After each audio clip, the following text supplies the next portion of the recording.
So I have to get some circuit boards and other miscellaneous wiring stuff for details on the axe. So we have this that ended up in the scrap bin outside from, I don't know who put it there. It wasn't any of us, but it ended up in the scrap bin outside. So I'm going to tear it apart and take all the little interesting mechanical pieces out of it. Sorry, electrical pieces out of it.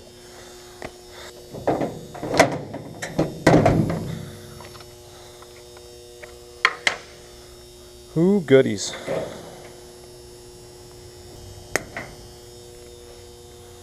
Ooh, capacitor. Don't ever like lick one of those.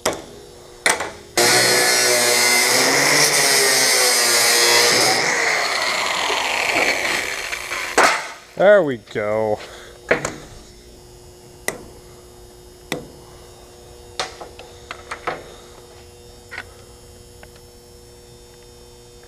Okay, we've got some miscellaneous electronic scrap here. Now, what do we do with the rest of it, you ask? Well, I have an answer.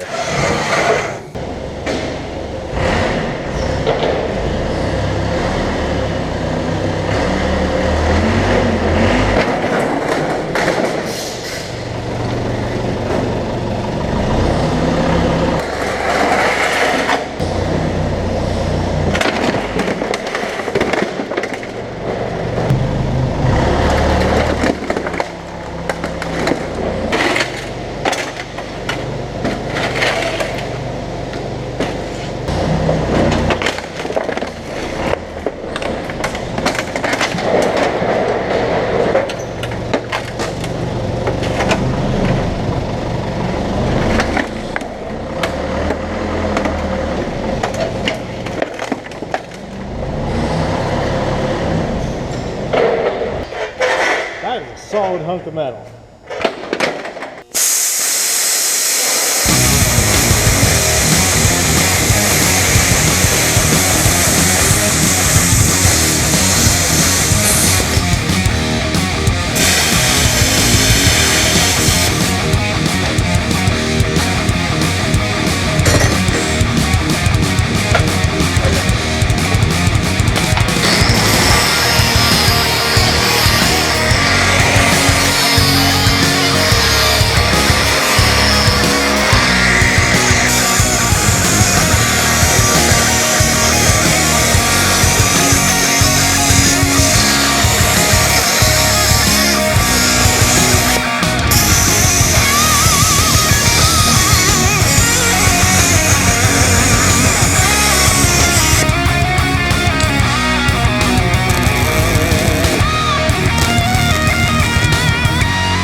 Alright guys, the axe is done. It turned out really awesome, just like the sword. I'm charging the tasers right now, so these wires will not be there in the end. Basically how this works is the taser's buttons are permanently held down, so in order to turn it on, you just have to turn the on switch on all of these, and it'll automatically be on. This one really doesn't arc very much. It definitely shocks you, but there's too much steel it's trying to go through. Now these, they arc great because it's so thin, it conducts much better, but this, it doesn't arc unless you touch something across, you know, a screwdriver or something like that. These arc across on the inside really well, and it definitely shocks. The circuit boards are just here for looks. That's how the one in the game is. That's just for looks also. Pretty much everything else is there for actual use though. And I had a problem with bolting these together originally, and it was grounding itself out because basically the hot is here, ground is here, or the other way around. With a taser, there's really no hot and ground. They're basically both hot, but you still have to have the electricity flowing. So before, I had bolts going through there with the tape that you saw on there, and that basically blocks the electricity flow. But it was grounding out somewhere, it was touching metal somewhere, and so I switched to zip ties, which actually holds it in just as well as bolts, as far as I know. Until you hit something, I don't know how it's going to work on a zombie head, but I guess we'll find out. Aside from that, I mean, it works great. It's mild steel, of course, as usual, because this sort of thing, it's a novelty weapon.